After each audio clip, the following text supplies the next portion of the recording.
नमस्कार, आप देख रहे हैं उत्तर प्रदेश की आज की 25 सबसे बड़ी और महत्वपूर्ण खबरें। राज्य की राजनीति, प्रशासन, अपराध, शिक्षा, रोजगार और हर जिले की ताज़ा जानकारी, सब कुछ आपको मिलेगा एक ही मंच पर, सटीक और विश्वसनीय रूप में। आइए शुरू करते हैं आज की पहली बड़ी खबर से।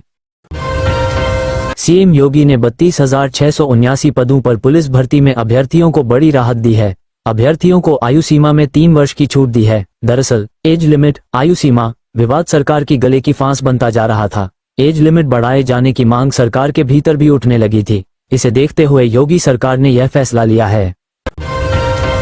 समाजवादी पार्टी यूपी की सियासत में एक बार फिर बड़ा दांव खेलने की तैयारी में है। उसका फोकस दलित वोटों को अपनी ओर करने का है। इसके लिए विधानसभा चुनाव में बड़े पैमाने पर सामान्य सीटों पर भी दलित बिरादरी से आने वाले नेता को अपना उम्मीदवार बना सकती है। झांसी में चोरी की बढ़ती घटनाओं को लेकर सर्राफा व्यापार मंडल ने एक अनोखा लेकिन सख्त फैसला लिया है। अब चेहरा ढककर आने वाले ग्राहकों को गहने नहीं बेचेंगे। महिला ग्राहक चाहे बुर्के में हो या घूंघट में, या फिर पुरुष ने नकाब पहना हो, किसी को ज्वेलर्स गहने नहीं दिखाएंगे। यूपी के देवरिया में एक युवक पैसे कमाने सऊदी अरब चला गया। इसी बीच उसकी पत्नी 3 साल छोटे भांजे के साथ भाग गई। पति का कहना है कि पत्नी घर से 10 लाख के जेवर और कैश भी ले गई। यही नहीं, पत्नी अपनी 3 साल की इकलौती बेटी को अकेला छोड़ गई। सीएम योगी सोमवार को दिल्ली दौरे पर हैं। यहां उन्होंने पीएम मोदी से मुलाकात की। योगी ने मोदी को राम मंदिर का प्रतीक चिन्ह भेंट किया। दोनों के बीच करीब 1 घंटे तक मुलाकात हुई। बैठक के दौरान योगी के पास एक फाइल दिखी। माना जा रहा है कि इसमें यूपी में 100 के आंकड़े थे। Sarojini Naidu medical college SNMC में रैगिंग का एक गंभीर मामला सामने आया है। MBBS 2023 बैच के एक छात्र के साथ सीनियर छात्रों द्वारा रैगिंग, मारपीट और जान से मारने की धमकी देने का आरोप है। पीड़ित छात्र की शिकायत पर पुलिस ने मामला दर्ज कर जांच शुरू कर दी है।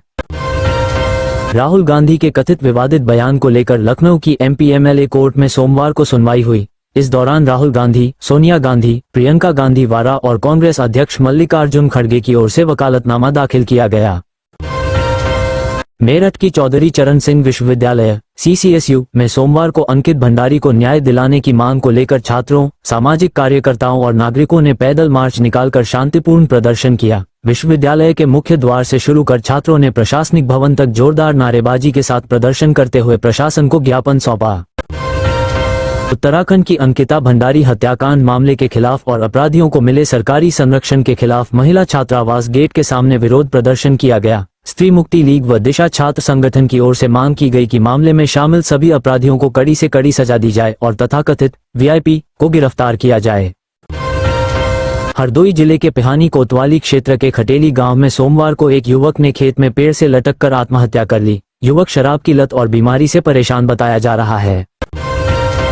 सोनभद्र में गोंडवाना गणतंत्र पार्टी गोंगपा की जिला इकाई के सैकड़ों आदिवासियों ने सोमवार को जिलाधिकारी कार्यालय परिसर में धरना प्रदर्शन किया। कैमूर पर्वत श्रृंखला में रहने वाले इन आदिवासियों ने गोंगपा पदाधिकारियों और कार्यकर्ताओं के साथ मिलकर कंपनियों द्वारा लगाए जा रहे प्रोजेक्टों का विरोध किया।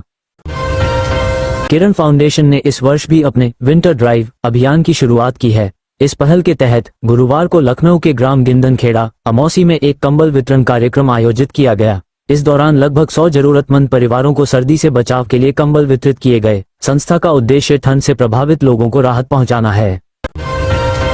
यूपी में पहाड़ों जैसी कंपा देने वाली ठंड पड़ रही है। पछुआ हवाओं ने गलन बढ़ा दी है। पिछले 24 घंटों के दौरान पारा सीजन में पहली बार 2-4 डिग्री सेल्सियस रिकॉर्ड किया गया। ये शिमला और मनाली 2-6 डिग्री सेल्सियस से भी कम था। सोमवार सुबह बलिया, झांसी, गोरखपुर समेत 50 जिले घने कोहरे की चपेट रहे।